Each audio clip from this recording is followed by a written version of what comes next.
The clock struck midnight, and the house was unnervingly silent.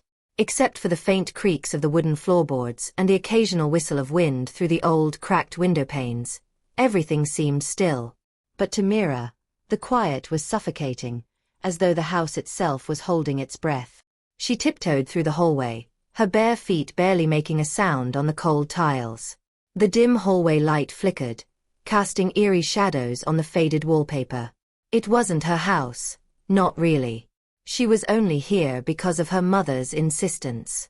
"Stay with your uncle for a few days while we figure things out," her mother had said over the phone 2 nights ago, her voice strained with worry. Mira didn't question it. Her family had always been full of secrets, and she had learned to stop prying. Her uncle, Rajiv, had been kind enough to take her in on such short notice. A man in his late 40s, he lived alone in the sprawling ancestral home after his wife left him years ago. Mira couldn't shake the feeling that something about him had changed since her childhood visits. His once lively eyes seemed clouded, his voice quieter, almost haunted. That night, as Mira tried to fall asleep, she couldn't ignore the nagging feeling that something was off. She tossed and turned in the unfamiliar bed, her mind replaying snippets of her mother's hurried conversation. She had overheard her father yelling before the call disconnected abruptly. Words like betrayal and unfaithful echoed in her mind, though she couldn't make sense of them. The soft creak of a door opening broke her thoughts. Mira sat up, her heart pounding. It came from the direction of her uncle's room. She stepped out of bed, her curiosity getting the better of her. As she approached his door, she noticed it was slightly ajar. She peered inside, expecting to see him asleep. But the sight before her made her stomach lurch. Rajiv wasn't alone. A woman stood by his bed, her face obscured by the shadows. She wasn't young, but there was a striking elegance to her. She leaned over Rajiv, whispering something Mira couldn't hear.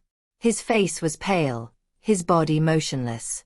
Mira's first thought was that he was ill, perhaps even unconscious. But then the woman turned, her dark eyes locking onto Mira's. "Who are you?" Mira blurted out, her voice trembling. The woman didn't answer. Instead, she smiled, a cold, unsettling smile that sent shivers down Mira's spine. Without a word, she walked past her, disappearing into the hallway. Mira hurried after her, but the woman was gone, as though she had vanished into thin air. The next morning, Mira decided to confront Rajiv. She found him in the kitchen, staring at his coffee cup like it held the answers to life's greatest mysteries. "Uncle Rajiv," she began, hesitating. "Who was that woman in your room last night?" His head snapped up, his eyes wide with shock. "What woman?" "I saw her," Mira insisted. "She was standing over your bed." Rajiv's expression darkened, and for a moment, she thought he was angry. But then he sighed, his shoulders slumping. "You shouldn't have seen that," he said quietly, his voice heavy with something Mira couldn't quite place. "Who is she?" Mira pressed. After a long pause, he spoke. "Her name is Rhea. She's someone I used to know. Someone I wronged a long time ago." Over the next few days, Rajiv's demeanor grew increasingly erratic. He avoided Mira's questions, often retreating to his room for hours on end. But Mira couldn't let it go. She needed to know the truth, not just for her own sanity, but because she couldn't shake the feeling that whatever was happening was connected to her parents' strange behavior. One evening, while Rajiv was out, Mira decided to search his room. She felt a pang of guilt as she rummaged through his belongings, but her need for answers outweighed her hesitation. In the bottom drawer of his desk, she found a stack of old letters tied together with a faded ribbon. The paper was yellowed with age, the ink smudged in places. The letters were addressed to Rhea. As Mira read, the story unfolded like a tragic novel. Rhea had been Rajiv's first love, a woman he had once planned to marry. But their relationship had ended abruptly when Rajiv began an affair with her best friend, Mira's aunt, Mira. The betrayal had shattered Rhea, who left the town shortly afterward. But what the letters revealed next left Mira stunned. Rhea had returned years later, seeking closure. She had confronted Rajiv, begging for an explanation, but the conversation ended in a heated argument. Days later, Rhea was found dead in her apartment, an apparent suicide. Mira's hands shook as she read the final letter. It wasn't from Rajiv, it was from Rhea. You destroyed me, Rajiv. I hope you carry this guilt for the rest of your life. Mira confronted her uncle that night. Why didn't you tell me? She demanded, holding up the letters. Rajiv's face crumpled, his eyes glistening with unshed tears. Because I've been running from it for years, he admitted. I ruined her life. And now, I think she's come back to ruin mine. Mira stared at him, her mind racing. You think she's haunting you? Rajiv didn't answer, but the fear in his eyes spoke volumes. That night, Mira couldn't sleep. She lay in bed, her thoughts a whirlwind of confusion and disbelief. Around 2 a.m., she heard it again, the soft creak of a door opening. This time, she didn't hesitate. She grabbed her phone and crept down the hallway, her hands trembling as she approached Rajiv's room. The door was open, and inside, Rhea stood at the foot of Rajiv's bed. Why are you here? Mira demanded, her voice shaking. Rhea turned to her, her expression unreadable. He took everything from me, she said, her voice echoing unnaturally. Now, I'll take everything from him. No! Mira shouted. You don't have to do this. Whatever happened, you don't have to let it consume you. Rhea's gaze softened for a moment, but then she vanished, leaving behind only the faint scent of roses. The following morning, Rajiv seemed lighter, as though a weight had been lifted. She's gone, he said simply. Mira didn't ask how he knew. She could feel it too. As she packed her bags to leave, Rajiv handed her something, a photograph of a young Rhea, smiling brightly. Keep this, he said. Maybe it'll remind you to never make the mistakes I did. Mira nodded, tucking the photo into her bag. She left the house feeling a strange mix of relief and sadness, knowing that while some wounds might never fully heal, acknowledging them was the first step toward redemption. After leaving the house, Mira's thoughts were consumed with everything she had learned. Her mother had never mentioned Rhea, and Rajiv had never given any indication of the deep remorse he carried for the betrayal that had once torn apart the lives of those around him. As she made her way back home, the weight of her discovery sat heavily on her chest. Over the next few weeks, Mira kept her distance from her uncle, giving him space to process the unsettling truth she had uncovered. But as time passed, she found herself drawn back to him.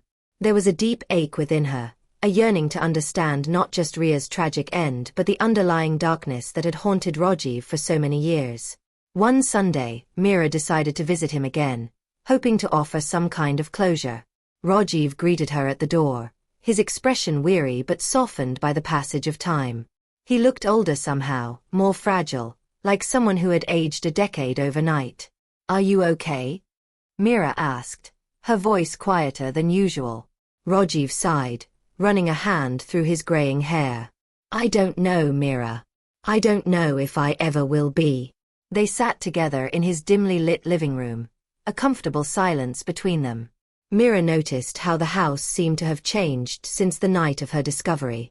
The air was lighter, less oppressive, like a storm that had passed, leaving only the remnants of its fury. I've been thinking a lot about Rhea, Rajiv confessed, his voice thick with regret. I didn't just lose her, I destroyed her, and I can't escape that. Even after all these years, I haven't forgiven myself. Mira didn't know how to respond, her own emotions tangled in a web of sympathy and frustration. The man she had known all her life, her uncle, the one who had taken her in when she needed him most, had been carrying a heavy burden for far too long. I think you need to face it, Rajiv, she said carefully. Rhea may be gone, but that doesn't mean you have to keep punishing yourself.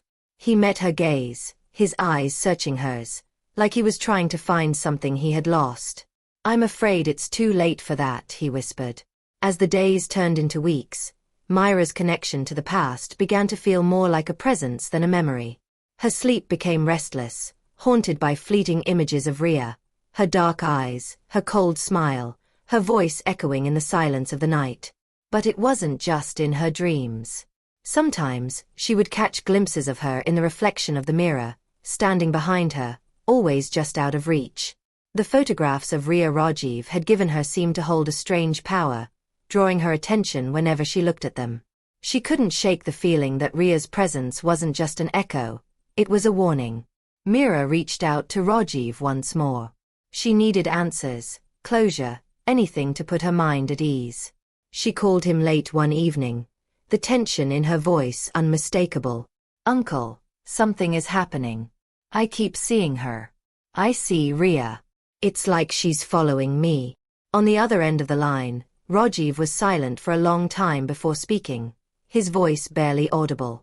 "I told you she was haunting me. But you never really believed me, did you?" Mira's heart raced. "What do you mean? What's happening?" Rajiv let out a long, shaky breath.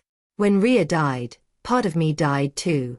She swore she would return for me, for the pain I caused her. And she's kept her promise."